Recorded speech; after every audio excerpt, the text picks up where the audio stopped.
Indeed, it takes a long time for those who seek the right path, but those who have already found it can apply their strength to its attainment.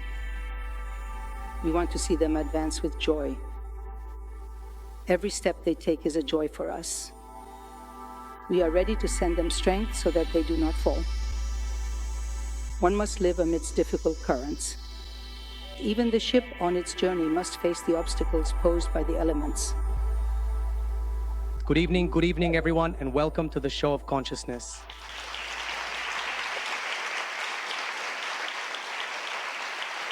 We have Marco and his beautiful harp with us here on stage today. And we have a freshly lit candle with us on stage, representing the divine spark. That spark which each of us has in our hearts and which allows us to answer the question, who am I?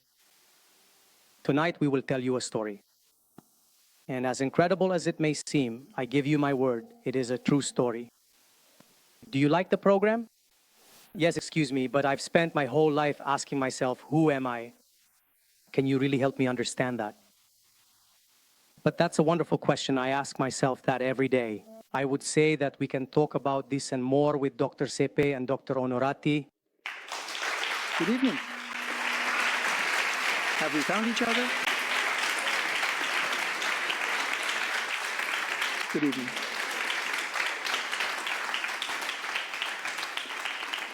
So isn't this wonderful? It's also a bit of a celebration as well as a show conference. So since tonight we're going to share some intimate things with you, things that even our own families don't really know, we'd like to get to know you a bit first. So who here is from Milan? Hands up. Okay. Who here is from Rome? Hands up. Okay. Who here is not from either Milan or Rome? Wow. That's a surprise. Interesting. Who is here because of word of mouth? Hands up. Okay. Who came here after seeing us on the internet? Hands up. Okay. Who saw us in the newspapers? Fewer. Okay. Good. It's interesting because we organized this show a year ago and it happened to fall on November 2nd. November 2nd is the Day of the Dead. Do we know since when this tradition has existed? In the year 998, a prominent Benedictine abbot of Cluny, who notably gave the Holy Eucharist to the deceased, played a significant role. But we need to clearly understand what death is and what birth is, because they are two different things depending on your perspective. Today we'll be working a bit on this, death and birth, really trying to deeply understand what these two things are. So, I have two requests for you. The first is to keep your heart and mind open. So we'll try to do our best, and I ask you to be completely open. The second is to feel the vibration. We will work on a vibration and try to raise it. So I would ask these two things of you, and then maybe, if you want, we can talk about it. Enjoy the show.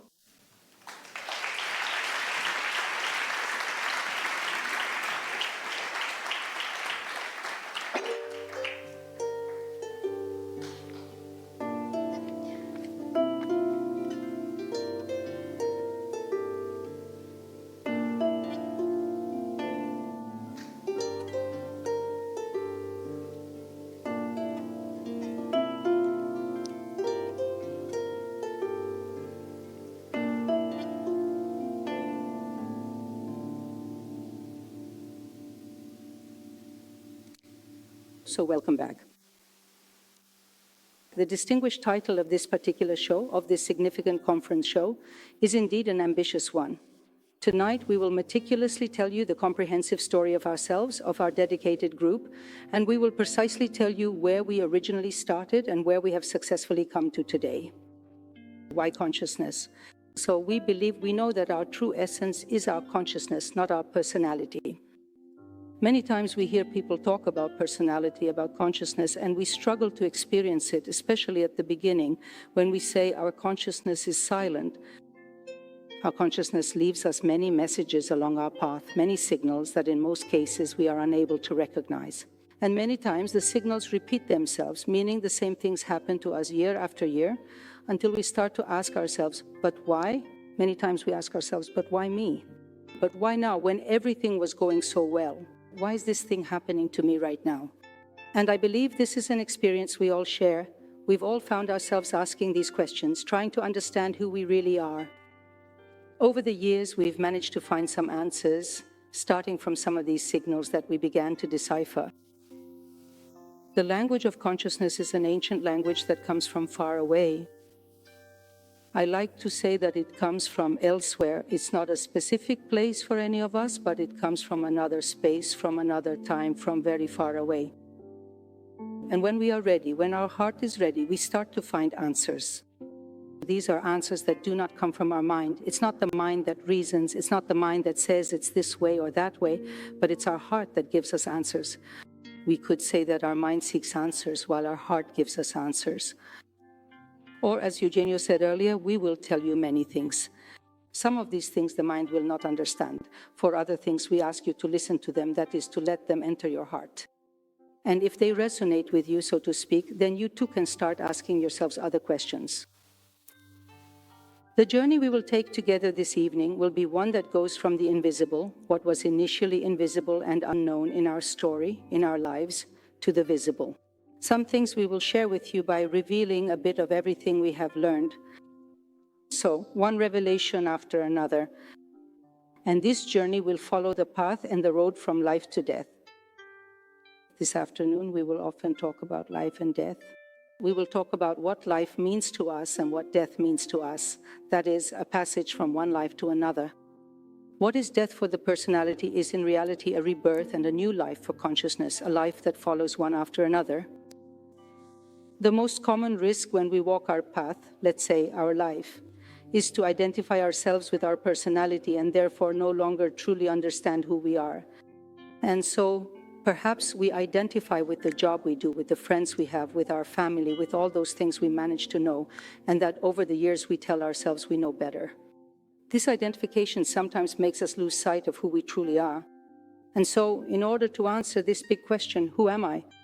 We need to gradually strip ourselves down, that is, let go of our certainties and start asking ourselves slightly deeper questions. In the journey we have undertaken, both individually and as a group, and we will share this with you tonight, we have discovered what it truly means to open the heart and begin to feel within our hearts that spark of the infinite, which in principle we call the Christ principle and the Buddha principle, where by Christ we mean love, and by Buddha we mean wisdom. This great principle of love that unites love and wisdom. Wisdom is not knowledge, but rather rediscovering within ourselves the true ancient knowledge. This is what each of us carries within ourselves. Jung spoke of archetypes. We can say that we are talking about essence, about our essence, which, I repeat, comes from afar and undertakes a journey that likewise becomes infinite. We start from the finite nature of our personality and can reach the infinity of our consciousness. And it is a beautiful journey. We speak of it as a spectacle because, in fact, what we are able to achieve, what we are able to discover and learn about ourselves is truly spectacular. And so this evening, together with you, we will embark on this journey. The ancients, particularly the Egyptians, depicted the journey of lives, of reincarnations, precisely as a boat that, so to speak, took you from afar and carried you even farther into infinity. And this image of the boat will accompany us this afternoon as we undertake this journey together. So we will embark on this journey together. We like to think that this theater tonight can become a space somewhat outside of time. We ask you to let go of your certainties a little.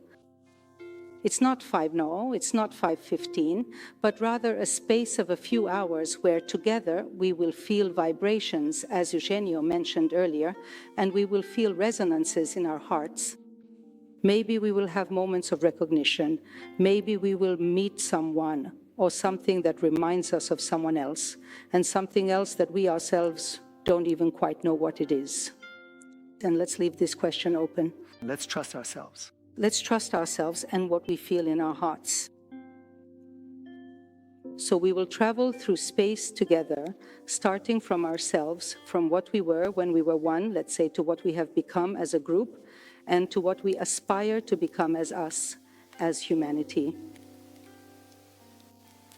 All right? So tonight we are going to thoroughly explain to you about precisely who we truly are and what exactly has profoundly happened to us. And it is a captivating show. It genuinely became one when we began to fully understand, first and foremost, how life fundamentally works, and secondly, because we had certain significant encounters and made very deliberate choices. Chance, in its true essence, does not exist. Chance exists solely and exclusively for those individuals who do not fully comprehend the underlying cause of things, right? All of this is spectacular. Let's start with a question. What is family? What is family? As origin. The family exactly is the place where one is born, where one defines and discovers one's identity. How many families do we have? What do you think? Huh? How many? How many? How many? Clear. 3. The first family is the carnal family, right? The blood one.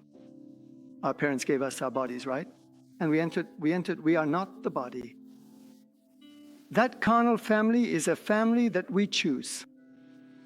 This too is a new concept though, an opening. We choose the carnal family. Why do we choose the carnal family? Why do we choose that? That historical period, that geographical setting, and those parents? Because of karma. Karma is both negative and positive, that is, karma is action. So everything we have done in some way leads us to face challenges in order to learn to love. Earth is a planet where this is the goal, to learn to love each other. Christ said it. I was just repeating something important that has already been said, right? So in our biological family, we discover our personality, and then we start to relate to our parents, including the bond with our mother and father. And there we come to know the qualities and limitations of our parents. The second family, what kind of family is that? The family of consciousness, or also called the spiritual family. Each of us also has this family, but not everyone has discovered it. Who here has discovered their spiritual family? Hands up. Well, come on now. Well, that's a good sign. What happens in the spiritual family? The spiritual family profoundly helps us discover not our individual karma, but our true Dharma. Dharma, a significant concept, comes from the ancient Sanskrit root dh, which essentially means law and that which inherently sustains. So our Dharma is the essential role we must consciously take on in order to genuinely love others and contribute positively. But when we are born and are in our biological family, we do not know our Dharma. A fundamental example is given to us by the patron saint of Italy, Francis of Assisi. Have you ever been to Assisi? Who has been inside the cathedral? Hands up. Have you seen the metopes of the cathedral? There is one in particular where Francis of Assisi is in the square. His father says, but, well, you remember the story, right? He had this textile business and said, well, you have to work for me. But he didn't have that Dharma. He had the karma, yes, but not the Dharma. And so he says, no, I have to restore the church. At first, he did it physically, but this was the 1200s. The selling of indulgences, cardinals with prostitutes, it wasn't exactly a good time, so he had to restore the church. That was his Dharma. So what did he do? He took his clothes and with great gratitude gave them back to his father. It's a fundamental symbolic act. With gratitude, not with anger. That is, I thank you because you gave me karma, the physical family, and I give you back the clothes. He takes a sack, puts it on, and ties it with a string. This is the beginning of the first Franciscan habit. Beautiful, isn't it? What are clothes? They are our habits. The clothes we wear define a path. They're not just fabrics, but also, of course, the body we have. So Francis of Assisi, who is the patron of Italy, shows us what a spiritual family is, right? That is, we have to take off some clothes and put on others. Then there's the third family. It's a bit more complex. The third family is the one connected to the great beings, which is a bit more, it takes some time to get there. In the carnal family, we learn to love. We learn to love and to honor our parents. But I don't think all of us know what it means to honor our parents. What does it mean to honor our parents? Does it mean doing what they tell us? Dad says one thing, mom says another, and maybe at 30 years old I honor them like that. Do you think? Yes or no? So how is it then? Let me understand. How do you honor your parents?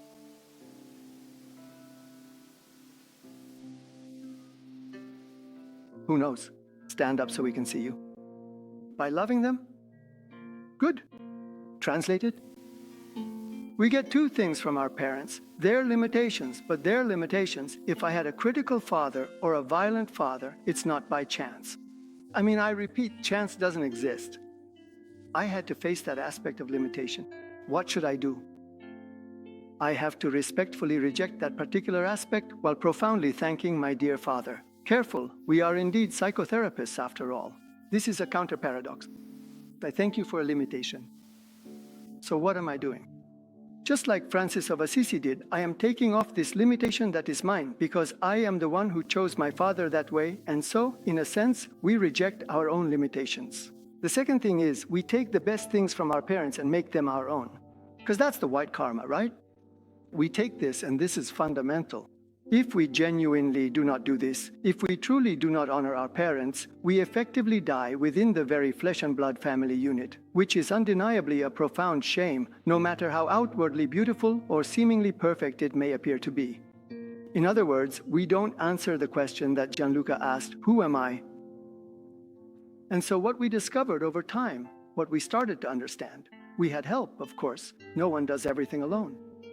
So, at a certain pivotal point in time, my beloved father, with my dear mother, who was then heavily pregnant with me, is walking leisurely down the bustling street. They are walking along, taking in the sights and sounds, and suddenly, on a prominent building, they notice a very distinct and rather somber funeral notice. It clearly announces the passing of Dario Sepe. And my father, with a thoughtful expression, says aloud, "But Dario, that name, it truly goes exceptionally well with Sepe, doesn't it? Dario Sepe."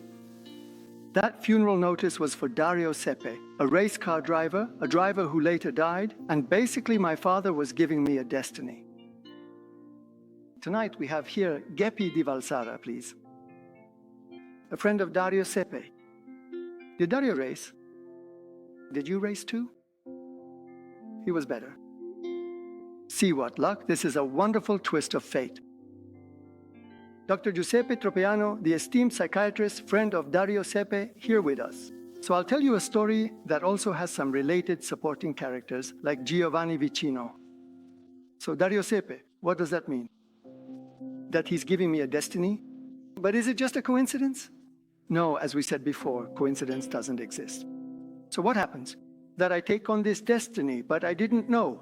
I didn't understand anything. I really didn't understand anything. And that's not an exaggeration. I truly didn't get anything. But I was unwell. I mean, I didn't feel good. When I was with people, I always felt uncomfortable, anxious, and restless. Why? I don't know, but I figured it out later. My true nature was trying to come out, but I just couldn't manage it. In those situations, I just couldn't. And then I had this very strange feeling in my heart that I called the desire to fly, or flutter of wings, which is the title of the musical piece we'll hear, and also a poetry book I wrote. At a certain point, there was this thing in my heart. But again, I didn't understand anything. I didn't know who I was, what these feelings were, but I kept telling myself, they exist. So I tried for a moment to get to the bottom of it. So what did I do? I said, well, I'll enroll in psychology. You know, people enroll in psychology because they want to understand who they are, right? You know this, don't you? Or you want to manipulate others, or you want to understand who you are. So I go to my father and say, listen, Dad, I'm going to Rome to study psychology. Do you know what he said to me? You can't make a living with psychology. So I was still a bit young, so I said, well, what do I do to make a living? I'll enroll in agricultural studies, okay. I enrolled in agricultural studies. And then at a certain point during a class, the professor was talking about the fundamentals of tractor wheels in the mud. And I asked myself, what am I doing here? I remember that I stood up and walked out. I took a trip to Venice and life gave me a gift. It let me hear the words I needed. on the Mestraveni stretch, about 15 minutes, basically a guy was talking to his girlfriend and he said these words to her: "You have to do what your heart tells you." Nuclear explosion. I started to feel unwell because I had psychology books with me, and he asked me, "Do you study psychology?" "No, it's my passion. I study agriculture." So I went back home in tears. I started to feel bad because I just didn't recognize myself anymore. Do you understand? Am I making myself clear? And so that's when I started to realize that I shouldn't ask my father, I should just tell him. So I told my father, "Dad, I'm going to Rome to study psychology." And he was great because he didn't object. He made it easier for me. He understood that I was determined. So I also thanked him for having held me back. And then, jumping ahead, I set up 2 associations and several people ended up working with me. Who here works with me? Hands up? Interesting. You can't make a living, but actually quite a few of us do. So basically, I started studying. I looked like a madman. Why? The class was at 9, I went at 7 in the morning. Golden Theatre via Taranto. We put on plays. I recorded what the professor said. In the afternoon, I transcribed a madman because I had looked for it so much, psychology, and I transcribed, and I went back to class. At a certain point, I realized something strange was happening when I corrected the professor twice during class. The professor at the exam told me, he said, "Give me your grade book." I handed it over, and he wrote 30 with honors, and he said, "Talk to me about whatever you want." So he realized that I basically knew everything, and there was a line of people waiting for me to explain the things they didn't understand. But maybe I'm exaggerating a bit. I was exaggerating. In fact, after that, I slowed down a bit. But I was like a madman. I needed to study those things. While I was studying, I came across a book about autism by Bruno Bettelheim. It's called The Empty Fortress. Who knows it? Hands up. Oh, good. Quite a few. The point was the name, The Empty Fortress. The Empty Fortress, something that reminds you of a castle with moats, with children who can't get out. And meanwhile, do you remember? Maybe. Well, I am a few years older than many of you, and there was the infamous murder of the Countess Alberica, a truly perplexing and intricate thread of the tower, which captivated everyone's attention. Who remembers that? Okay, these 2 terms clicked inside me. So, the Empty Fortress, the thread of the tower. I set up an association that deals with autism, and is called, in fact, the thread of the tower. There's also the secretary. Where's the secretary? Sylvia, where are you? There's also the secretary from Rome. But I didn't understand why. I really didn't understand why, but I did it anyway. I trusted myself without understanding. Then at a certain point, I started practicing yoga and meditation. I began to study Patanjali. Who knows Patanjali? The aphorisms on the hands? Good. Do you remember what the last 3 steps of Patanjali are? Dharana, dhyana, and samadhi are fundamental concepts, and I particularly focused on the significant term dhyana. We subsequently set up an association, which we named Dhyana, and then specifically Dhyana Lombardia, to further explore these profound ideas. So there ended up being 2 associations, one working mainly on autism and the other with yoga. You might be wondering, what's the connection? Well, do you know what Eulalia and I recently discovered that truly helps autistic kids, specifically autistic children, feel significantly better and more comfortable? Meditation. When we meditate and truly quiet ourselves, we effectively create a more coherent and harmonious field, and as a result, autistic children often become noticeably calmer and more at peace. They really become whole in a spectacular way, speaking of spectacle. Then taking a few steps back, I practiced a lot of different things. I remember we used to go to Kundalini Yoga intensives. Who here knows Kundalini Yoga? Okay, in Loches, in France. And basically, this is a funny photo of me with my little turban. So there, we did some really intense practices, but I kept searching for consciousness. I was looking for something, when you're young, something immediate. So after several practices, things there were pretty basic. So wake up at 5, cold shower outside at 5:30. Then 2 hours of meditation from 5:30 to 7:30. Pretty intense. So after a while, I finish meditating, put on my glasses and say, there's something new. There it is, that's enlightenment. I take a closer look. Someone had stepped on my glasses. They were bent, so it was just the glasses that weren't right. I'm telling you this because there was something that, as I said, I kept searching for. So I kept practicing a lot, very intense, very long meditations. I mean, it was something really intense. I really believed in it, and I still do. Something happened to me that I didn't expect. I thought, enlightenment would be about opening your heart or, having a bit of power as you do when you're young. What happened after these intense, very effective meditations? I suddenly saw all my own deceptions. I saw the little lies, the small deceptions I used in relationships. I thought, okay, I'll just shut it off for a moment, but I couldn't shut it off anymore. I was looking at something in myself that was connected to my shadow. Do you understand? I don't know if that's ever happened to me. I started feeling unwell. I went back home. It was a house where there were students and workers.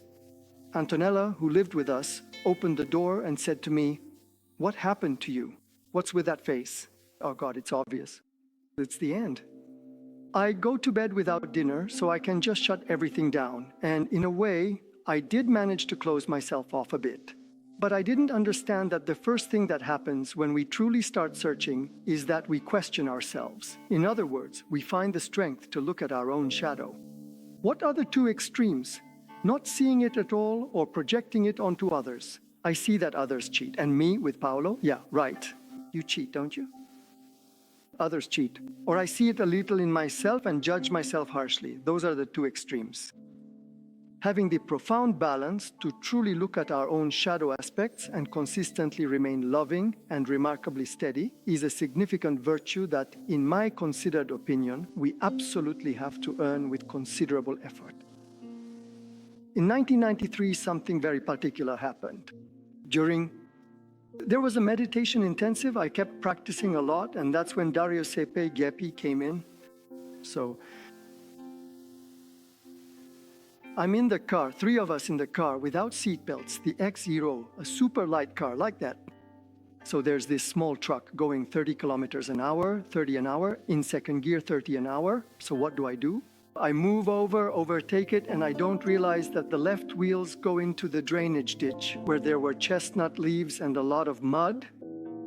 So I pass the small truck, try to get back in, but the car won't go back in.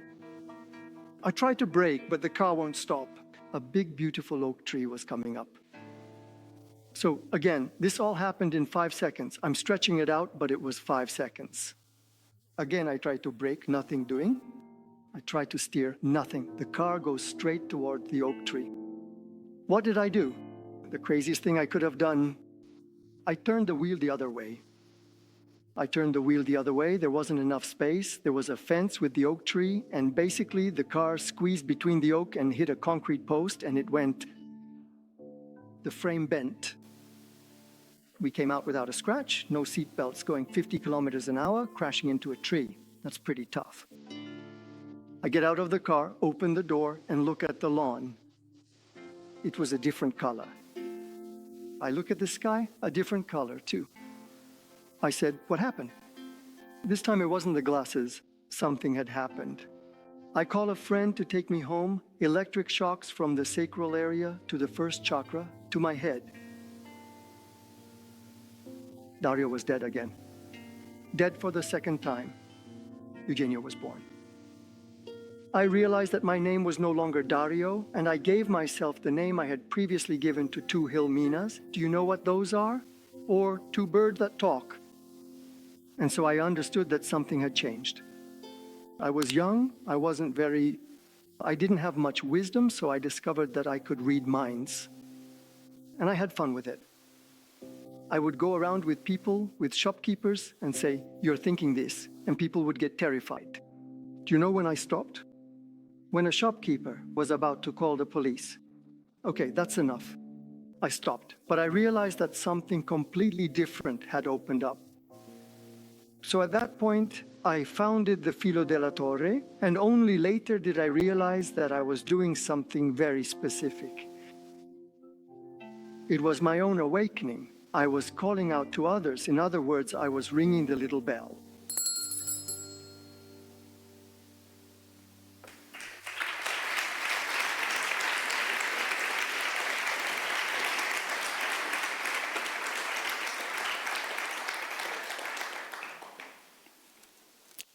I answered the little bell, even though I didn't know it was a bell at that moment. Meanwhile, when Eugenio had this accident, I was with other practitioners. We had just returned from a retreat for the Filo della Torre. It was around October, and the idea was to write about our experience during the retreat. We were waiting outside Eugenio's house for him to arrive, but Eugenio wasn't coming. Knowing the situation, we were all wondering what kind of test we were supposed to face. We didn't understand. We didn't know there had been an accident. Besides, there weren't even cell phones yet, so there was zero communication. We waited for hours. I remember the meeting was supposed to be around 3 o'clock, and at 7 we were still there. Anger was growing, a lot of things were building up, but we didn't understand what was happening. We understood it the next day. But let's get back to the little bell. So how did the little bell sound? So one day, one morning, again because of the speaker's thread, Eugenio and I went to do a school consultation. So we went to Asilia, we followed this child, did the consultation, and then at the end, Eugenio invited me to go to a bar. We stopped there and started talking about the consultation and how it went. At a certain point, we were sitting more or less like this, with the table between us as always, and Eugenio started talking to me. So from talking about the consultation, we moved on to more personal topics. I just remember this very strange feeling because Eugenio was looking at me in a very particular way and I was listening. I was listening to the things Eugenio was telling me, listening to the things that, how can I say, and I was listening to what was happening to me, so I couldn't remember. I didn't understand everything he was saying to me, but I had this very strange feeling of something reaching deep inside me. The feeling was as if a well was being dug inside me, and I couldn't quite understand where it was leading. I didn't understand. The only thing I remember perfectly, because I could describe the whole bar to you, the glass windows where we were sitting, how we were dressed. I was dressed in black leather because that was the style at the time. So I remembered everything that happened at that moment, but I didn't remember anything that Eugenio had said to me. I only remembered the question he left me with. Now you have to choose. You have to choose, but I didn't know what. So I go back home after the morning was over. I go back home with this question that kept running through my mind. Now I have to choose. And so I felt the anxiety rising because I knew I had to choose something, but I didn't know what, since I couldn't remember anything at all of what Eugenio had told me. I just had this feeling inside, you have to choose. Precisely because cell phones didn't exist yet, there was the famous landline phone, right? With the receiver in hand, I had Eugenio's number, and so the only thing running through my mind was, now you have to call him and tell him you've made your decision. But I didn't know what to do. So I talked to my mother with Gio, and she tells me something very simple. She says to me, regardless of everything he told you or didn't tell you, what do you feel inside? I mean, if you have to go with your gut feeling, what do you want to do? I say, I don't know what exactly, but I know I want to say yes. And so, in the end, I called Eugenio and told him, yes, okay. I didn't know what, but okay. But I was sure of myself, sure of my choice. So I said, yes, okay, for me, it's fine. And in fact, it went really well. It was the defining choice of my journey because my path started from that moment, from that yes I gave to Eugenio. Today I can say I answered the little bell, but back then I didn't know it. She was a different person. From being a shy boy, full of anxiety and restlessness, suddenly the anxiety and restlessness disappeared. I never felt them again. I understood what they were. They were indicators that something needed to come out, like when a chick breaks through the egg and emerges. So I had to come out. So Dario Sepe, the car accident, was fundamental. All of it was meant to be. Just think about the magic and beauty of life. But it didn't end there, because once you discover the space of consciousness, there's the story of consciousness and the relationships of consciousness. So what happens next? Around 1998, I went skiing. I've always loved skiing, and something unusual happened. You know those little trails between the main ski slopes that you go down with your skis, right? So you go a bit fast, they're narrow, so it's hard to brake properly. So I come out a bit fast, widen my turn a little, and I feel a pull in my groin, a slight pain, something that seemed pretty insignificant.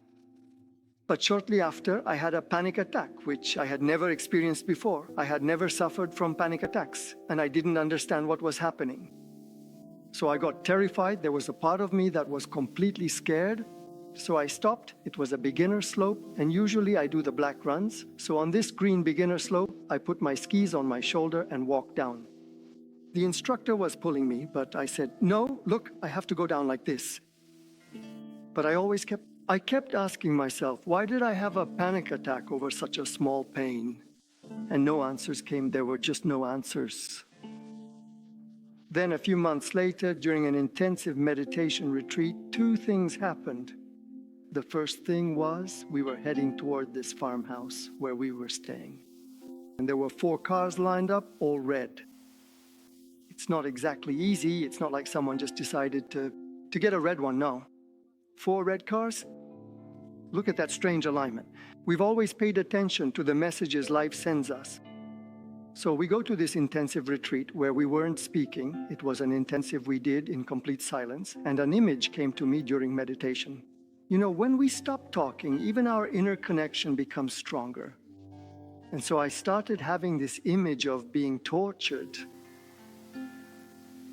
At the time, I didn't know what to do with these images, and I couldn't even talk about them. So basically, there were only a few of us there. I wrote on a little note, I was tortured, and I called Nicole. Nicole, where are you? Do you remember?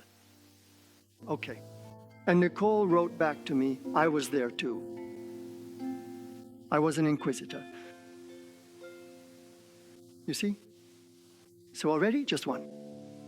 I realized that basically the panic attack was because a part of me had experienced the torture. And so it knows that when we're tortured, it's not exactly a pleasant thing. And obviously a fear remains, right? So that pain, apparently they stretched me, was something connected to a previous life. Then the second thing, this matter concerned relationships, spiritual family, like being a torturer, not the inquisitor, but spiritual family. Where's Paolo? Paolo, your friends are here too. They're Paolo's friends. Hands up. Oh my goodness. So what I'm telling you might sound strange. I might seem crazy. I realize that. But the same thing happened to Paolo. He told you. Look Nicole in the eyes over tea and a Japanese image comes to mind. 2 samurai. Like this or not? Paul, you understand, guys? It's right before our eyes. It's a veil. Let's take it off. It's not a collective delirium. And how does life work? We are lifting the veil on what is happening to humanity. Humanity is made up of spiritual groups, but they don't know it. We don't know it. They just need to recognize each other, like what happened with Paolo and Nicole. You see, there's also the death and rebirth, Eulalia, right? So there was something that at a certain point came out. So after experiencing this thing with Nicole, where I discovered she was an inquisitor, we started doing regression hypnosis to past lives. Who here has ever done it? Hands up. Okay, who here has read Brian Weiss? Good, okay. If you don't know him, you can read Brian Weiss. Many Lives, Many Masters, published by Mondadori. He's a psychiatrist who discovered it by chance, but that's not possible. Past lives exist, that is, the law of rebirth exists, regardless of what the Catholic Church says, which removed it for economic reasons, for the sake of simplification. So the law of rebirth exists. Christ taught the law of rebirth. Now in churches, this isn't mentioned. Nothing against the churches, in fact, it's a good thing that churches exist. But laws are something precise. So from this point of view, with regressive hypnosis, we began to see that this was a story that concerned us, a story that had to do with Spain. What came out was that I was a monk. At a certain point, I got tired of the church's inconsistency. I took off. I did something very bold, even a bit crazy. I took off my habit and said, enough, I can't take this inconsistency anymore. I am a Christian. So I went out into the squares to speak about Christ, not as a monk. What happened? The heart of the people is pure. but then it gets corrupted by the rulers, like the ones we have today, who, generally speaking, are not enlightened. What we need instead are enlightened rulers. So, the church, understandably, started to get annoyed because many people began to follow me. So, a group formed, a group that tried to practice Christ's values with consistency. And so the church started to hunt us down. There was a cardinal in particular. He's here among us. I won't say who he is, but he's here among us. They hunted us down. At a certain point, we did something quite bold again. We said, fine, if Christ exists, we won't run away anymore. We put ourselves in his hands. It was bold, devotional, strong. And so they captured us. They imprisoned us in a castle. The thread from the tower became clearer. It started to make sense to us over time. The thread from the tower, the empty fortress. So we began to understand that we were basically a group that had been imprisoned. And within the group, we started to discover who among us were the imprisoned people, who were children, because there were several children there. And that was one of the hardest pains to accept. Who was a jailer, who was a torturer, and the cardinal himself. And I won't hide from you that I feel a deep and subtle joy in my heart for having forgiven, together with the whole group, all these people who are now part of the group and work with us for healing and service. There is no weapon more powerful than forgiveness. There is no such thing as sincere, total, and definitive forgiveness. It's the strongest thing that exists. The hearts of these people have opened, and today they are among us. They also took part in this conference show. So little by little, the story of this spiritual family, of this group, turned a new page in Italy. And then we began. After that, we went to Spain. This photo is from 2001, Santiago de Compostela. So we went looking for traces, and we even found some traces, intuitively, of that life. And little by little, we began to understand that we were a group and that we could do something for others. In fact, what we're doing here tonight is exactly what we intend to do. I mean, why should we keep these things just for ourselves? Why should we guard them only in our own hearts? We want to offer them to the hearts of those who wish to listen and in turn discover who their true spiritual family is, because it's one of the most beautiful things. We also realize that the spiritual journey is not so much about adding, but about removing. We need to learn, as Eulalia used to say, to remove, remove, remove. Because if we take things away, what remains is the essence, and it's on that essence that we build. But we must have the courage to remove, to return, as Christ said, to having a heart as pure as that of children. Yes, go ahead, Gianluca. How do you let go of the sharp eyes of the personality? But you took off your jacket, so you've already started. Look, we can do something. We can ask the arts, what do you think? Do you agree? Okay.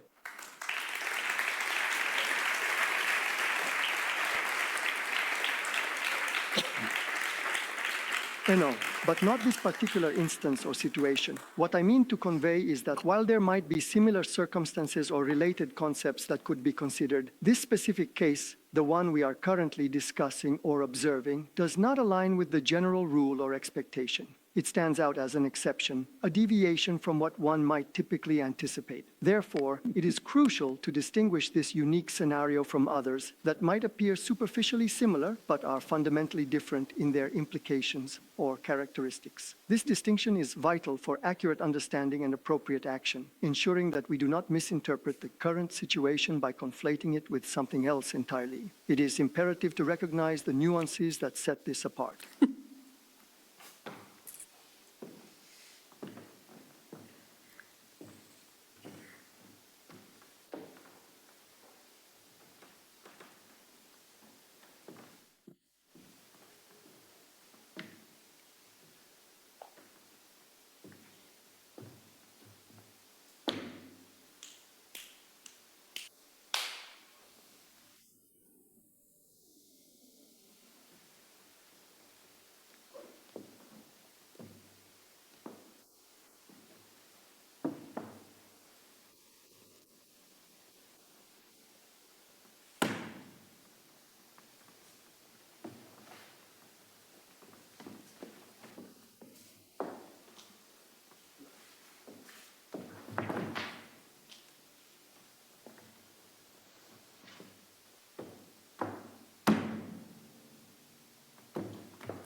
When we consciously take off our clothes, which for the personality are our ingrained habits, the personality often gets scared because it perceives this as a kind of profound death.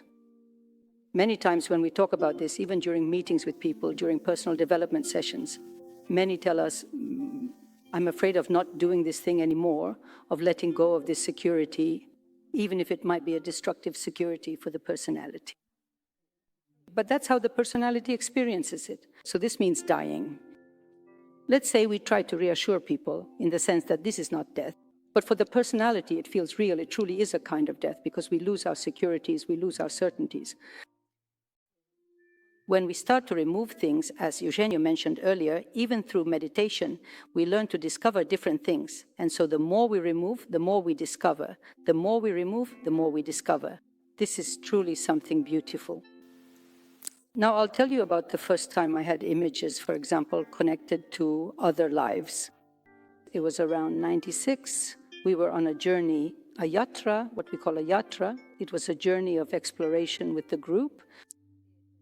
We were carrying out this journey inside a cave in Tuscany. So we were in this cave, and one of our companions was coming down to where we were all gathered together. She was coming down, and as she descended, she was shouting because she too was scared at the thought of entering the deepest depths of this cave. Actually, just to reassure everyone, the slope of the descent was really only about 10%, so it was nothing serious. But the experience felt dramatically intense. And so, while we listened to this companion descending and continuing to scream in terror, we waited for her in meditation. And as we meditated, at a certain point, this is exactly the image I had. I saw to my right a small little window opening up. I saw this window opening, and beyond the window, I began to see images of everyday life. I saw a tree, and around this tree, I saw a child running, and I simply observed this image. And the more I watched this child running around the tree, the more I felt that this image belonged to me.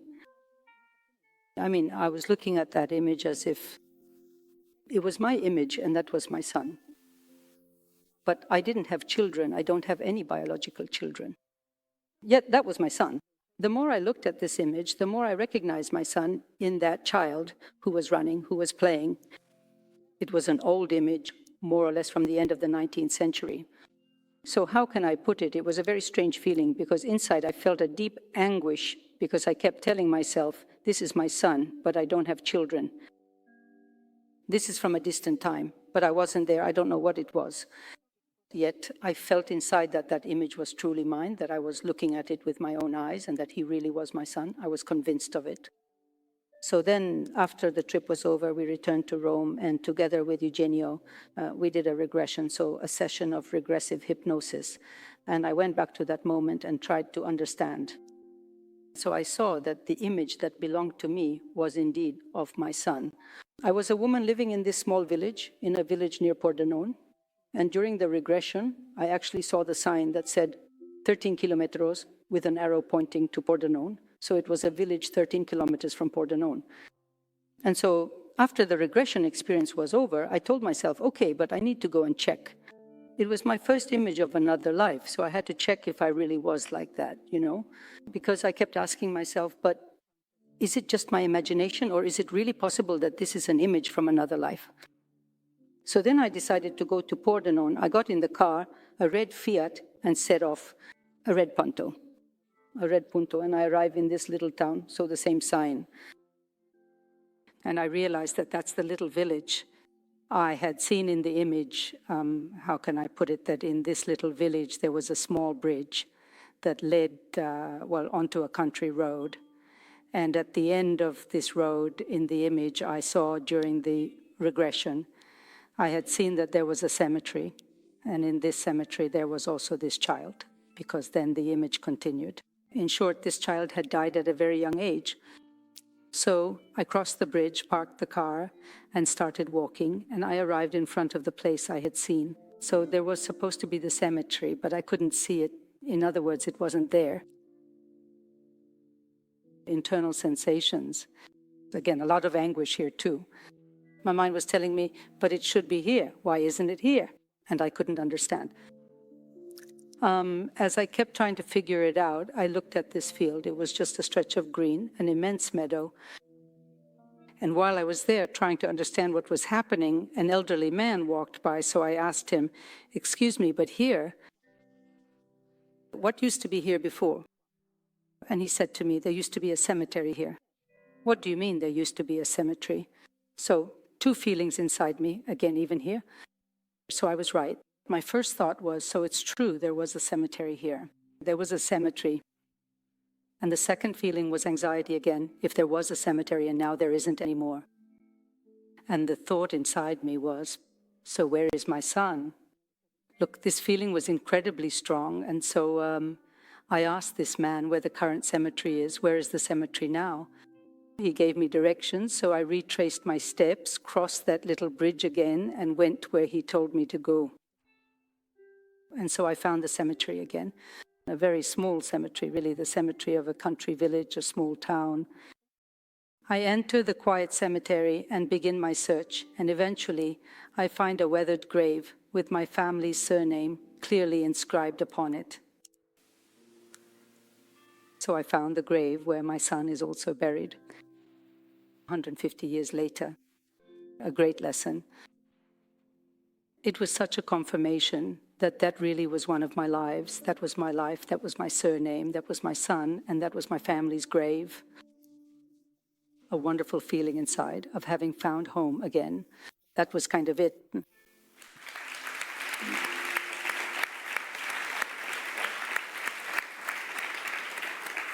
So, thanks to Eulalia's story, we've now entered the topic of birth and death.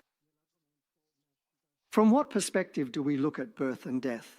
If we look at it now, in terms of the manifestation of incarnation, it's simple. There's a birth, then there's a whole life, and then there's a death. But is it just like that? What's beyond the veil? That's what we call the veil. When there's a birth here, a death appears here. So what does that mean? It means, let's imagine the idea of the spiritual family, right?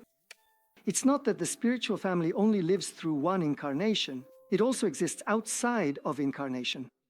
So when we're up there and it's someone's turn to go down, well, we're a bit sad because, darn, you're going to incarnate. We're all doing well here. Maybe we're celebrating. So it's a kind of death.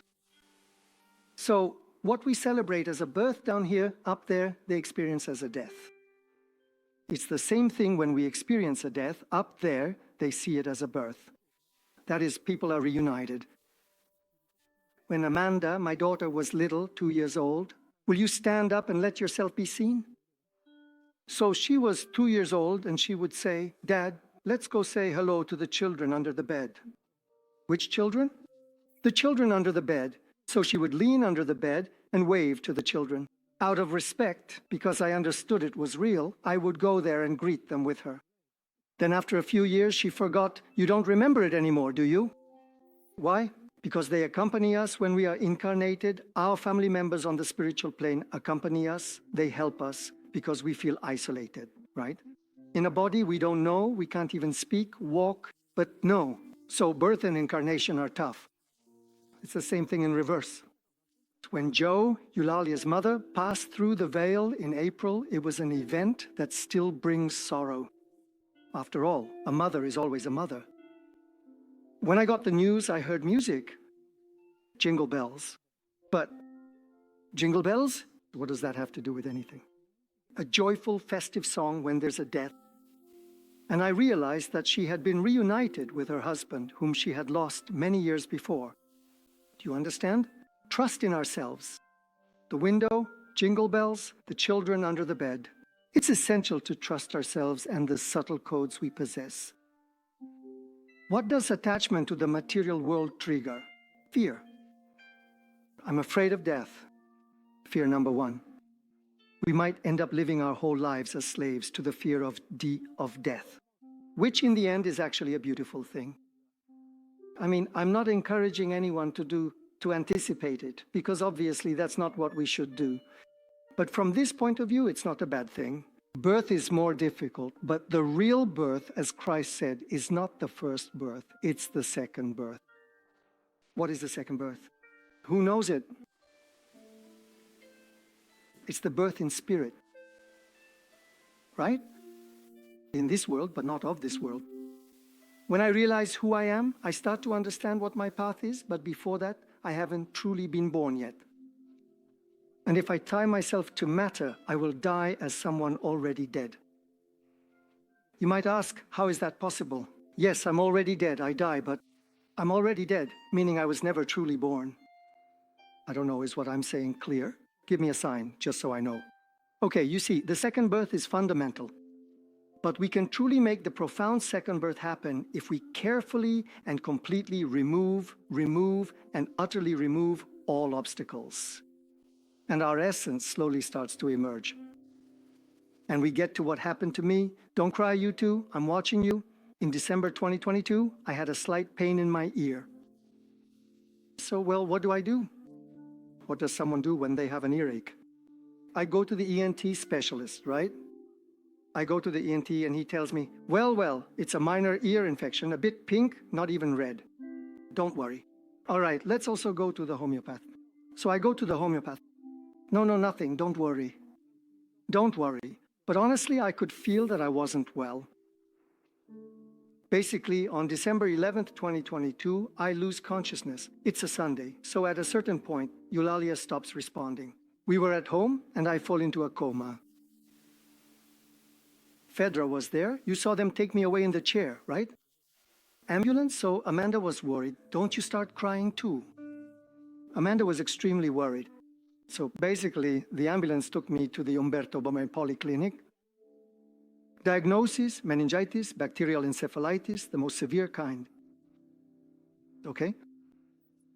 So I get there, start having trouble breathing, they intubate me, I catch 2 more bacteria, one spreads through my bloodstream and another goes to my lungs. I start to get worse.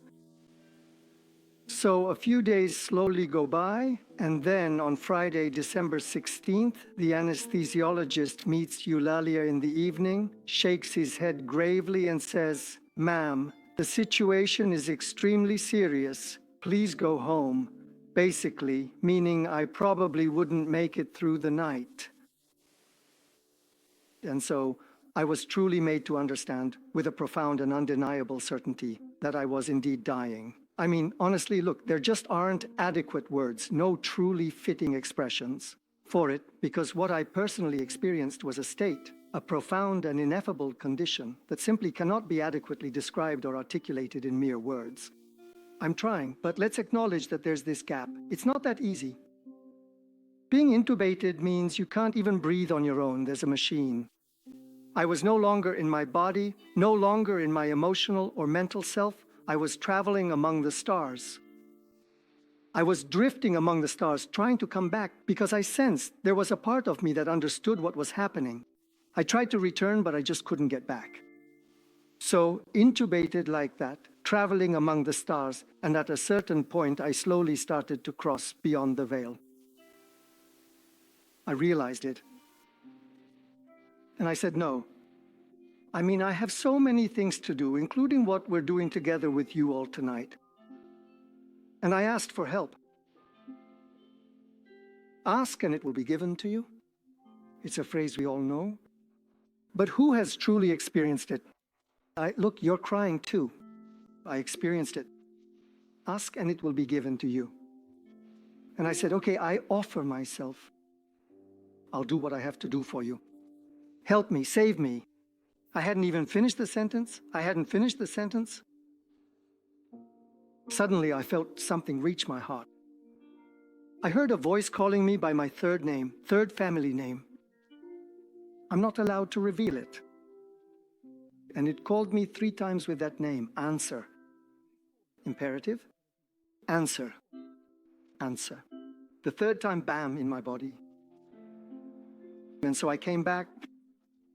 I realized that obviously I wasn't well, but I understood that I had basically been put back in, completely back in. When I went to see the surgeon, the one who later operated on my ear, he said to me, I didn't think I would see you.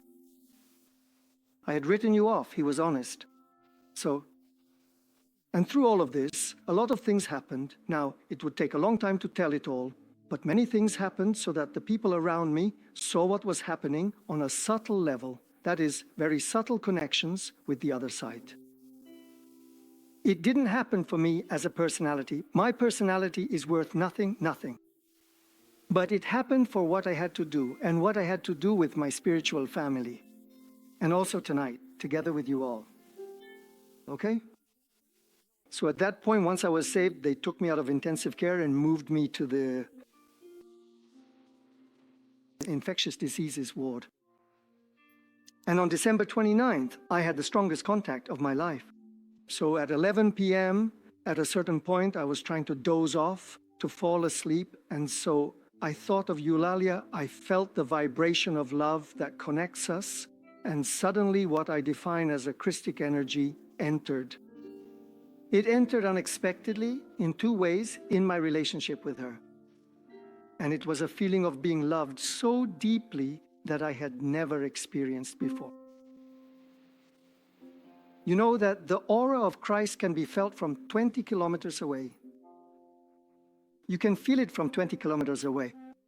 So evidently, it was simply a fragment of the aura, but I felt so deeply loved that I could do nothing all night but sob, but with joy. There was a neighbor, so I had to keep quiet, but I would have shouted out for the joy I felt. It's the most beautiful and powerful thing I have ever experienced. I didn't write anything, but if I felt it, she must feel it too. Eulalia writes to me at 11:30 p.m. In these days, I have fully understood what it means to be merged. I felt that what was happening to you was transforming my own cells as well, being one in two bodies.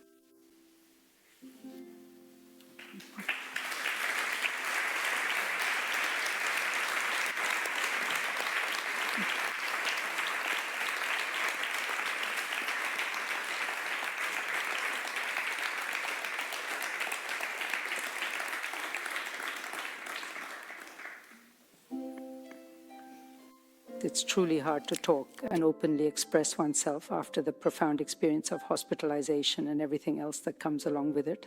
The spiritual adventure. The spiritual adventure. We called it the spiritual adventure because it truly was a great adventure, so those were very intense, very powerful days. Just as the surgeon thought Eugenio wouldn't make it, pretty much everyone at the hospital told us that regardless of what happened, Eugenio would probably have significant damage. But in fact, that's not what happened. I just went crazy. But when we started telling many people what had actually happened, everyone began to say, well, you absolutely have to share what precisely happened because it's undeniable proof that, in fact, we frequently cross the ethereal veil between life and death many, many times. And the beauty of remembering it and the beauty of remembering that we can merge into a space that is the space of our consciousness, the space of our heart, our love, is something we must express, something we must bear witness to. First of all, because it gives everyone hope.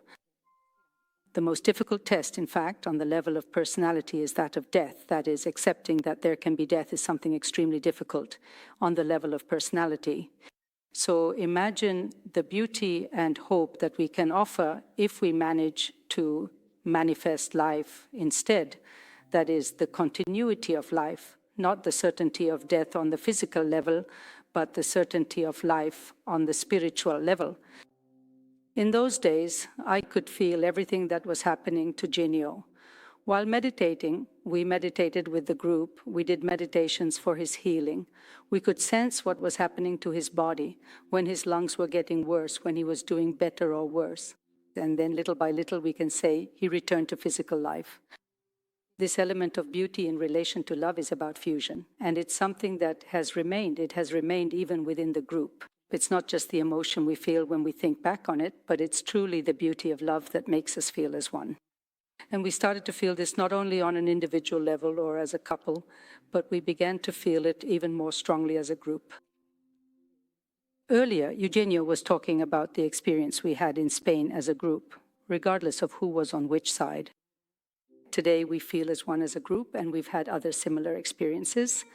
Earlier, we also talked about Nicole, about Paolo. The experience in Japan taught us to accept death, for example, to face death with courage, to live it courageously. Just like in Spain, we instead learned that in reality, after death, we met again. We thought we had lost each other, but instead we met again on the other side and recognized each other. We recognized each other by our vibration, and it was a beautiful experience. We are one, we are one. And being able to bear witness to this also teaches us and makes us understand how much we can do for others. We are all connected. The people we are connected to, because they are part of our spiritual family, are people who feel the same things we feel. Quantum physics tells us this too, doesn't it? That is, two elements that are connected change. If one changes, the other changes as well. In some way, one feels what is happening to the other. We need to have the courage to let go of that sense of individuality and learn to truly be one. That is, to remove those barriers that make us feel separate from others and learn to truly feel as one together with others. So, a big family.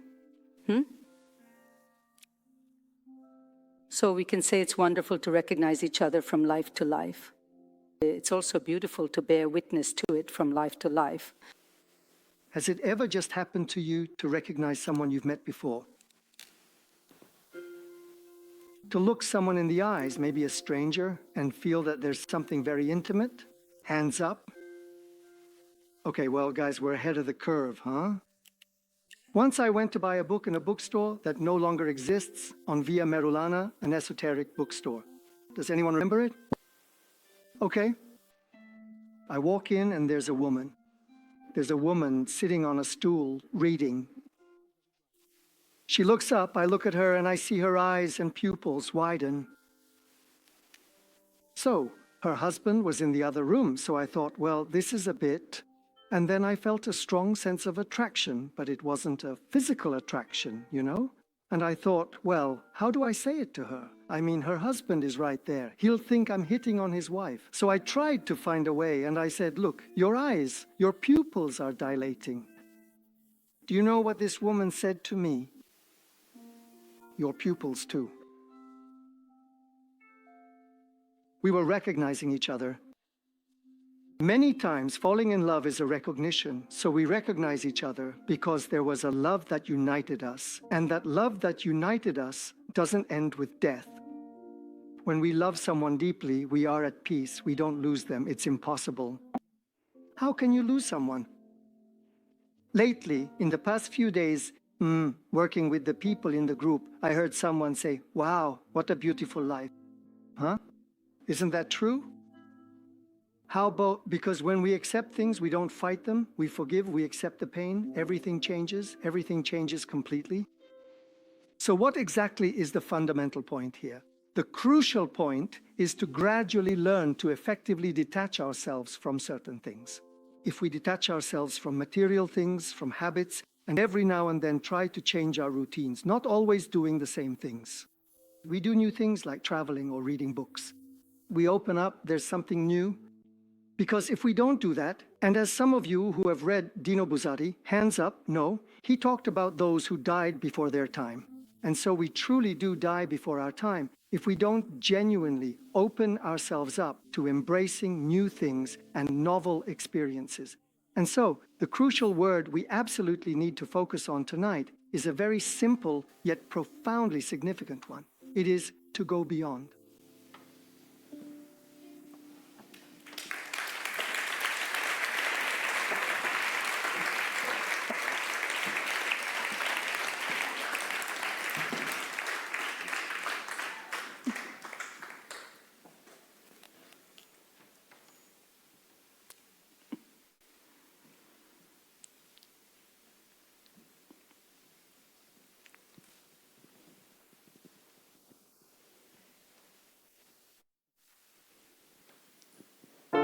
Mi ritrovo a camminare in mezzo al vento,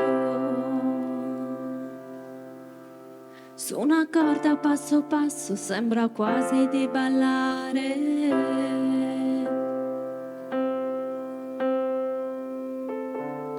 Poi all'improvviso scorgo un tempio. All'orizzonte una montagna che mi chiama, devo proprio andare,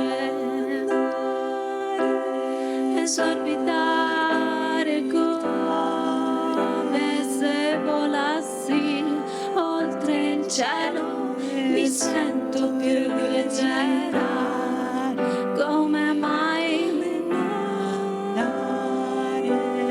esorbitare poi, lasciare andare il velo nero per fare spazio al cuore che non smette di pulsare.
Why go beyond?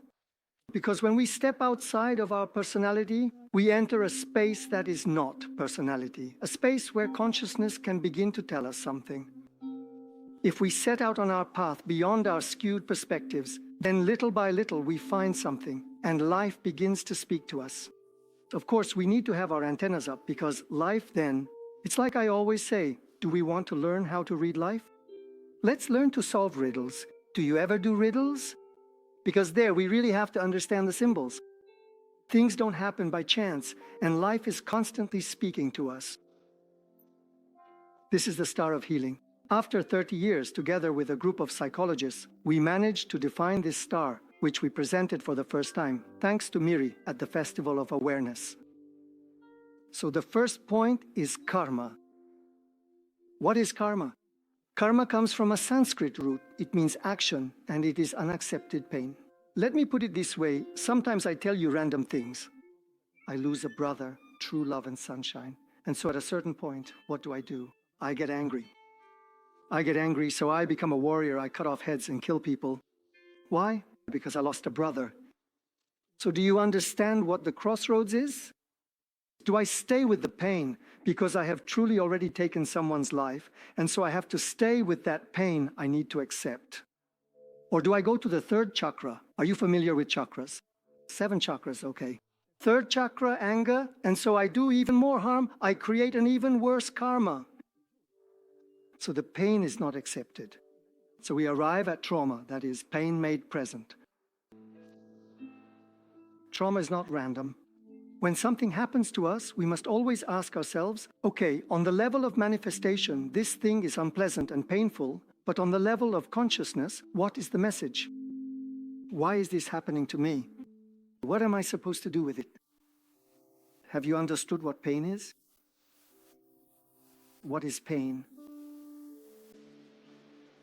I'm 60 years old and I formed my own idea. What is pain? An opportunity. An opportunity, exactly. It's a chance, a doorway. What do? Do you remember Christ's teaching? For us, Christ and Buddha are 2 teachers. They are 2 teachers. For everyone, they should be 2 teachers. One taught the aspect of the second ray, the ray of love and wisdom. Buddha taught wisdom and Christ taught love. Christ said there are 2 paths. One is wide and comfortable, which is the path of perdition. That is, in the end, it turns back on itself. It's the one that leads out of pain. The other is a narrow path. It's a path, we could say today, a painful one. I accept the 2. What does it mean to accept pain? It means to go into it. When I go into pain, in your opinion, what happens? Do I feel it more or less? More or less. More. I feel it more. I don't feel it less. But after I feel the pain more, what happens? Little by little, it dissolves and becomes sensitivity. People who have suffered more than others and have accepted pain are people who are more capable of feeling empathy. This is what science says, and of loving others. What do people who don't accept pain do? They go to the pole of compensation. What happens on the pole of compensation? Dissociation. That is, I dissociate myself. In other words, I encapsulate a part and send it into the shadow.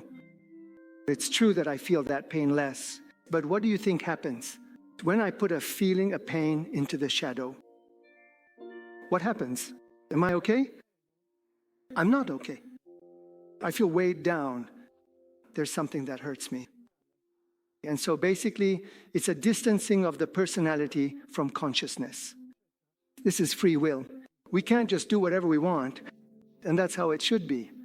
But we also need to understand the consequences of what we do. That's where I dissociate myself. So there's something that goes into the shadow, into the basement. But the basement isn't limitless. After a while, it overflows. And so if I persist, I end up with crystallization, which is the hardening and appearance of a symptom. Many of the people who started this journey came to us as psychologists and psychotherapists. So they told me, like with my panic attack, I have a problem. But what am I supposed to do? Me as a psychologist, what am I supposed to do? Should I help to compensate? Or should I heal, in your opinion? But to heal, if I haven't healed myself, can I heal someone else? Yes or no? Guys, coherence is a serious matter. If I understand how it works, how to apply it in practice, then I can come and tell you about it with calm and confidence. If I don't know how it works, it's better for me to keep quiet. First and foremost, do you agree? Okay, but many psychologists, excuse me, don't do this. Let me say it. So coherence is a tough thing because it means constantly questioning yourself. The only path we have in terms of healing is Dharma, which means developing solar sensitivity and offering it to others. What does this mean? It means that if we observe life and accept the pains that life gives us, and we thank life, then the pain opens up, and the essence within that pain dissolves the karma and gives us the sensitivity to love others on that same level. Now, an honest question, how many of you thank life when you experience pain in your hands? Well, the minority is a truly good and commendable minority. I leave you with this small, heartfelt gift. If you feel inclined, when you thoughtfully leave the theater tonight, please try sincerely thanking life for all the various pains and challenges it generously gives you. If you want, come and tell us about it. I'm sure of what I'm telling you, and I practice it, we practice it. So something truly happens that is completely new. The pain is real. At first, it's 60% stronger, and then it disappears because there's no need for it anymore. When I bottle up a pain and put it in the shadows, what do you think happens? Do you know about the law of magnetism? That element keeps attracting problems to me. Do you understand? But what kind of life is that? I shut myself off. I feel bad, really bad. I end up with a nice dose of psychopathology, a bit of anxiety, a bit of depression, which is very trendy these days. And on top of that, it keeps attracting those things. But is it worth it? Wouldn't it be better, little by little, to work through it? Let me give you some examples. We even have examples in our group, but I'll give you one extra. Animal rights activists. Who is an animal rights activist? What has an animal rights activist done in the past? In the karma of an animal rights activist. No, let's dig a little deeper. What do we find? Someone who used to harm animals did harm. Do you understand? So when we harm someone or animals, even compared to Spain, we enter into a relationship with that organism, with that animal kingdom. And then every time we cross the veil, every time we die, you know, there's an examination tied to love. It's not a judgment. And we see everything we've done. We will be asked, once again, my friends, how much did you love? How much did you love? Do you understand? We can't bluff. One of the things I didn't tell you before is that when I was in a coma, I traveled beyond the veil. Do you know what I found? Only love. Love. In all the 1,000 shades of love. Form means nothing, nothing at all. Money, possessions, reputation. But what is reputation? Nothing, love. To love ourselves means to love others. If I love myself deeply, if I were to do something bad, I would be doing it to myself. If you are in tune with me, why? Because that's how it works. The other great family, the human one, means that we are not just cells of a single organism. So the only thing to do is when we encounter a trauma, a pain, we accept the pain and try to take the narrow gate that Christ spoke of. It always works. I assure you.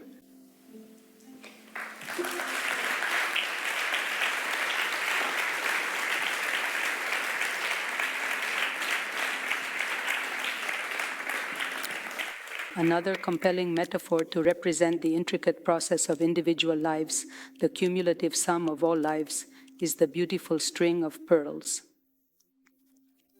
As they say in ancient philosophy, in the science of the spirit, they speak precisely of this string of pearls, where each pearl represents one of our lives. Consciousness, a brief reading. When consciousness is well guided, it allows the eye of the spirit to see the string of pearls rising and disappearing into infinity. That is to say, when our spirit and our consciousness are open, we have the possibility to see, somewhat like the window we mentioned earlier, with the things Eugenio told us about. When consciousness is open, the heart is open too, meaning we are willing to look deeply and to see everything that exists in our lives. And little by little we begin to see more and more of it. The beauty then is in seeing this string of pearls that gradually becomes ever more radiant, with all the pearls turning into little luminous spheres. We let go of everything we don't need, and little by little each sphere becomes more transparent and brighter.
I have always hidden my emotions, my fragility, my pain.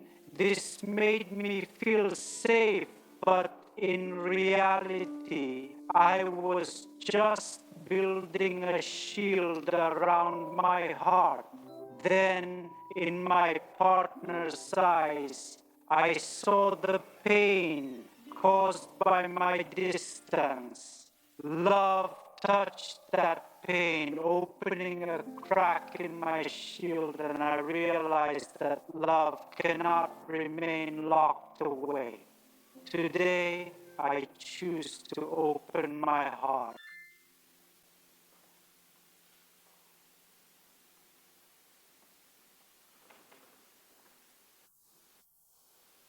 In a distant, profoundly challenging and harsh past, I found myself utterly isolated, feeling completely unable to truly let my authentic self be seen or understood by anyone. My gaze was perpetually lowered, a constant reflection of my inner turmoil, leading to so many, far too many, prolonged and uncomfortable silences that filled my existence.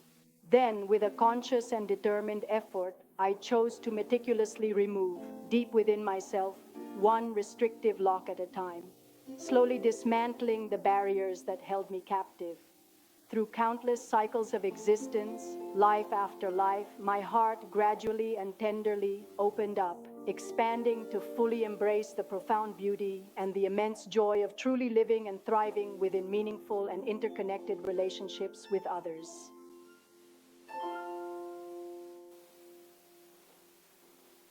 A very long time ago, I tragically lost my beloved family, a profoundly searing pain that completely closed my heart, and I consequently withdrew from all meaningful relationships, living under the persistent illusion that I would no longer suffer any emotional pain. Life after life, through countless experiences, I consistently avoided true intimacy.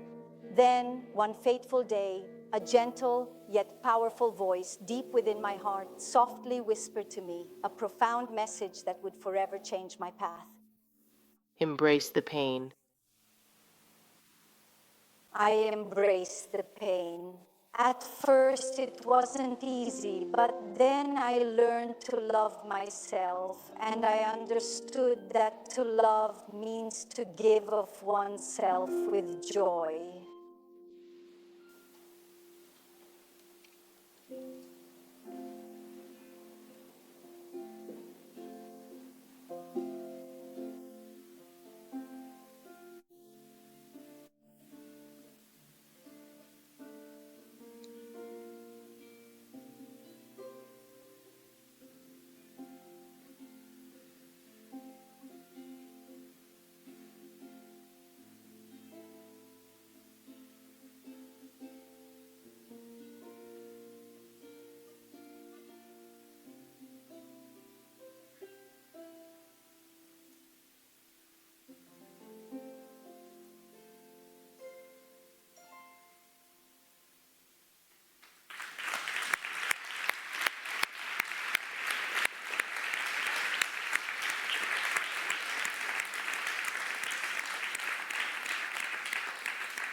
Because those individuals who have truly received the profound gift return home with a radiant light.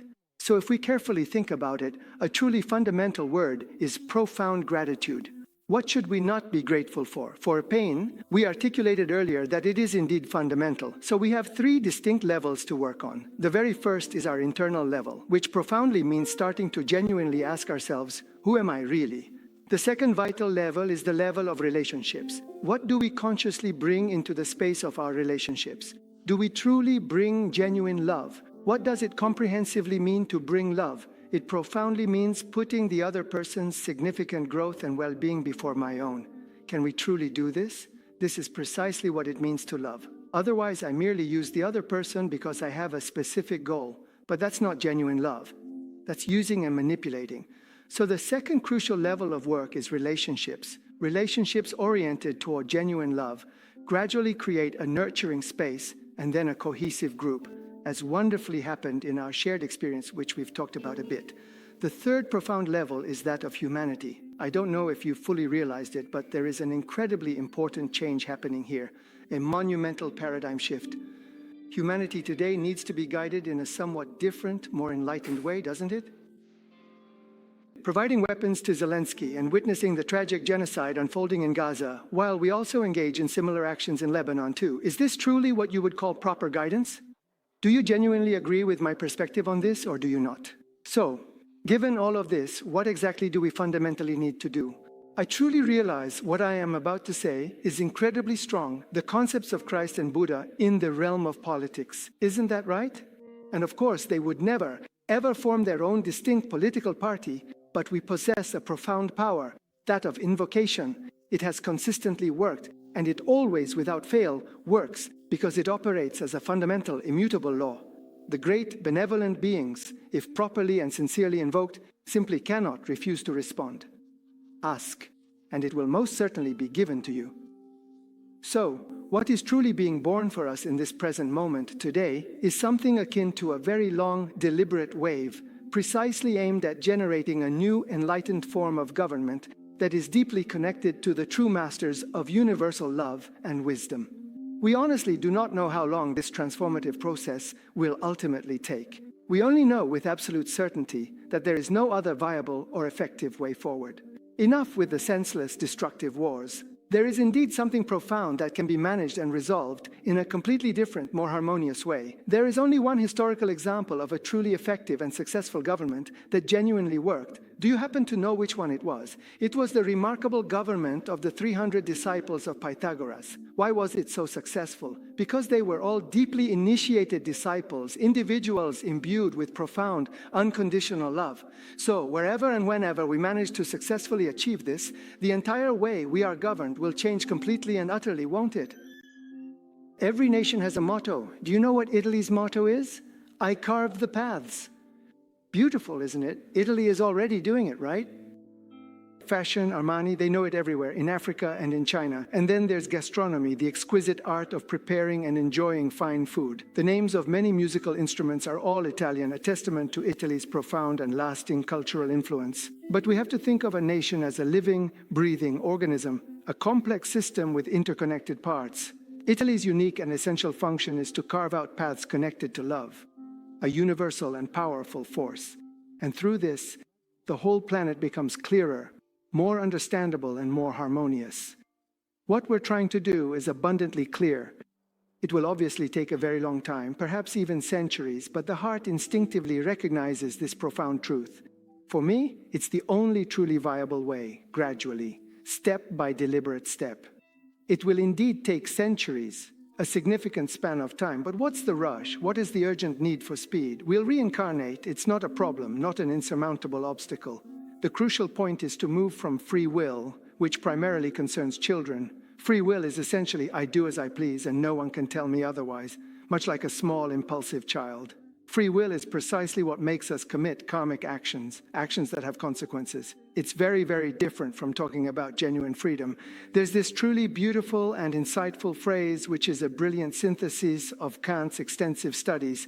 I sincerely invite you to meditate on it for a moment, to ponder its deep meaning. Free is not the one who can do what he wants, but the one who wants what he must. That is to say, I'm not truly free if I can allow myself absolutely everything I want. I'm genuinely free if I align my will, my deepest desires with what I must do, with my inherent duty. And what exactly is duty? It's not what we usually mean, the hard, the heavy, the burdensome thing.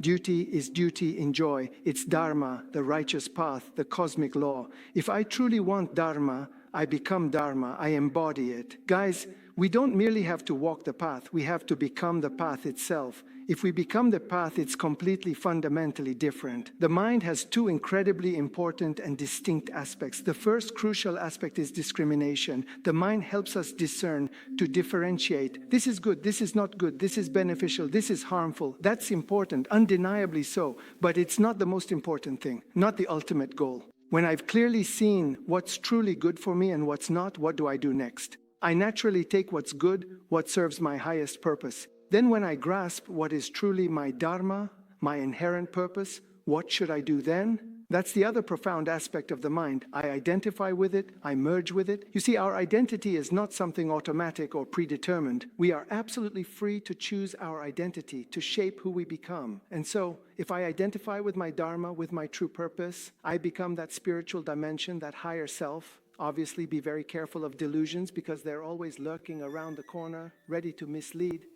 In fact, it's often said that where the madman goes a bit overboard, you have to, I say, go gently mad to embrace a controlled form of eccentricity. Listen to how crazy I might sound, but I assure you, I'm a centered kind of crazy, a grounded form of madness. That's precisely how it is. We go a little overboard, we go a little mad, we push the boundaries, and that's when we go beyond the dual mind. We transcend the limitations of ordinary thought and go into what is our Dharma, our true nature. So we start to become that thing, that essence, and I assure you, it completely, utterly changes your life in every conceivable way.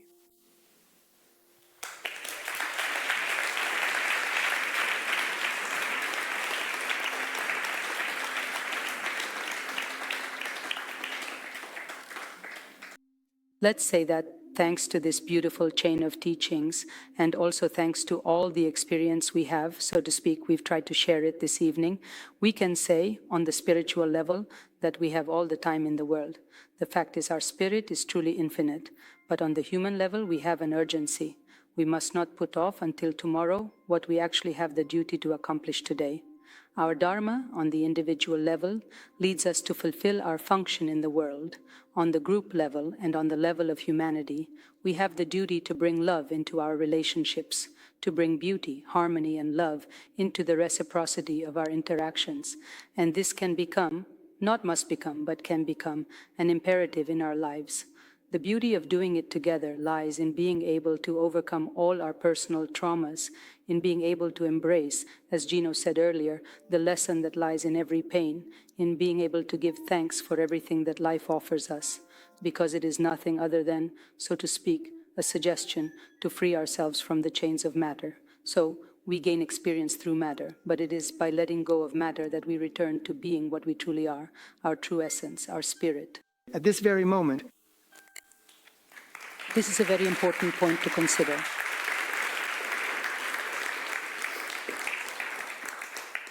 Let's allow ourselves a generous 3 minutes, perhaps even extending to a few more moments, for a profound and deeply restorative meditation.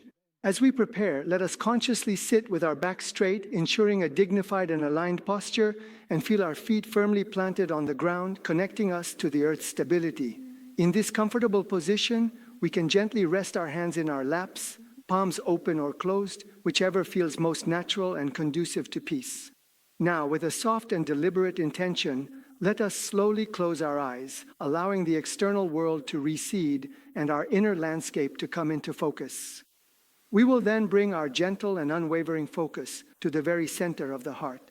Not just the physical organ, but the energetic core, a sacred point located precisely between our shoulder blades on the back. This is recognized as the heart chakra, the Anahata chakra, a vital energy center where the boundless and infinite current of divine energy, the very essence of infinity, flows freely and powerfully within us, connecting us to all that is. In this sacred and expansive space, let us consciously allow all the thoughts, all the emotions, all the experiences, and all the shared moments we've encountered and absorbed up to just a moment ago to gently settle, to find their natural place of rest and integration within our being. Let the breath, our life force, become long and deep, a rhythmic and soothing wave, filling our lungs completely on the inhale and releasing fully on the exhale, bringing a profound sense of calm.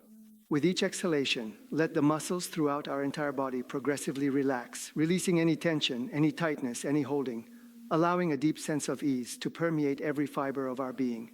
And gently now, with a sense of reverence and self-compassion, let's give ourselves a truly small yet immeasurably precious extravagance, a profound gift to our inner self.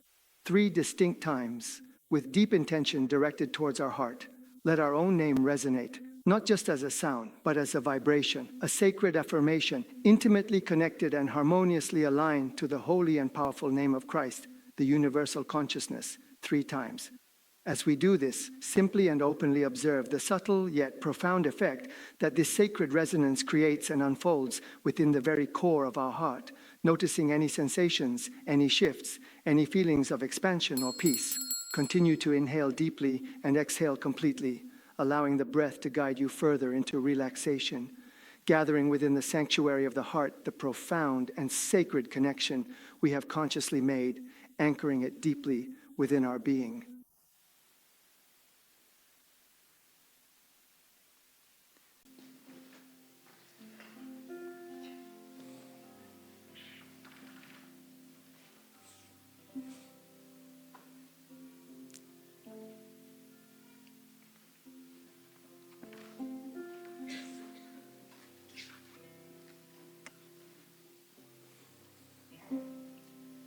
Da bambino non riuscivo a capire il senso e il motivo.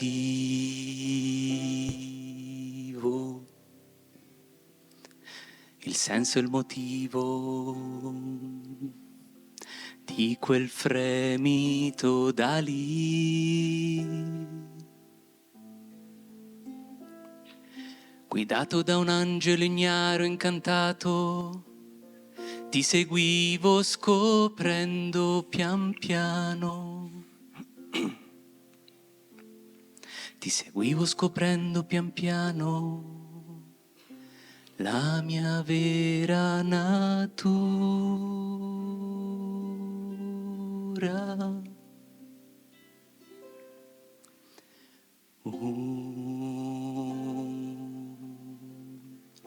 Fremito d'ali.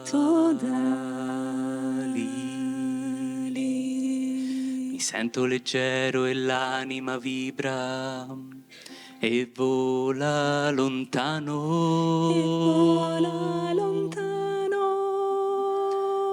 In un tempo di pace il tempo si annulla e mi sento leggero.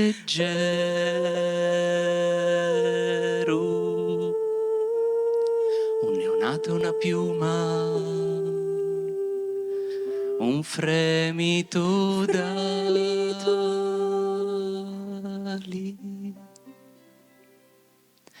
La vita è un viaggio ricco di doni, se solo riesco a sentire. Se solo riesco a sentire quel fremito da lì. E quando sarò nell'istante finale, ti prego, Signore,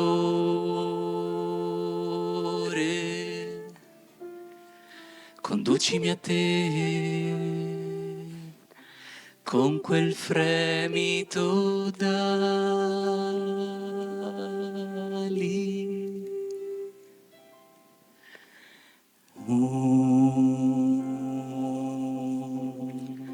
Fremito da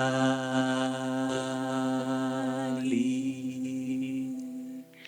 Mi sento leggero e l'anima vibra e vola lontano. E quando sarò nell'istante finale, ti prego, Signore,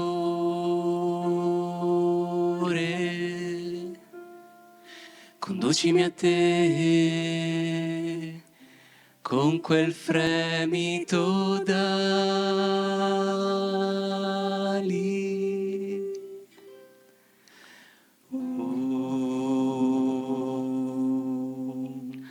Fremito da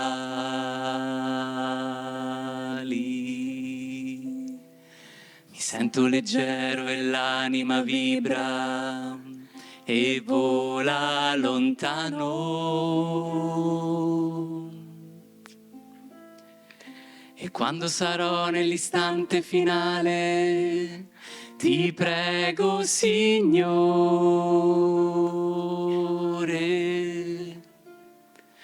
conducimi a te con quel fremito da lì.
Well, our exciting journey for tonight truly ends here for now.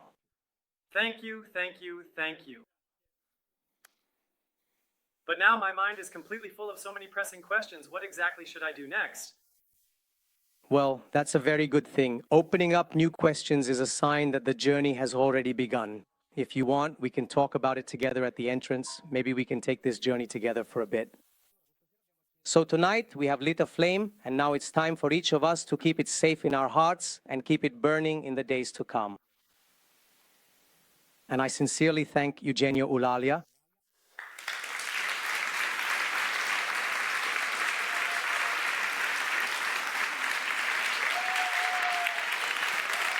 Thank you very much. Thank you so much for everything.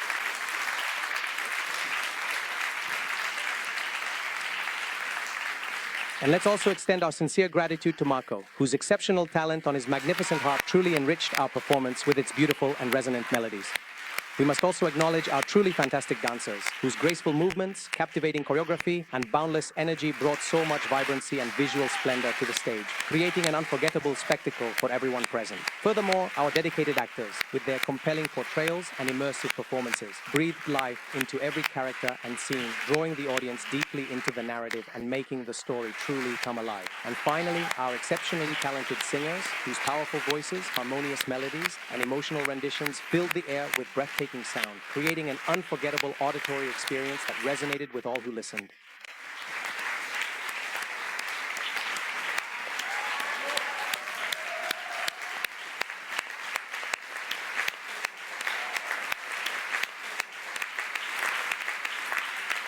And let's also thank the technical direction, the artistic direction, Gianluca and his questions.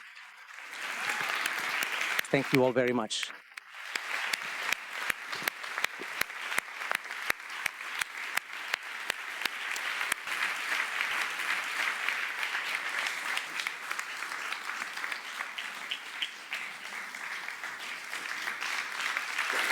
Thank you, everyone.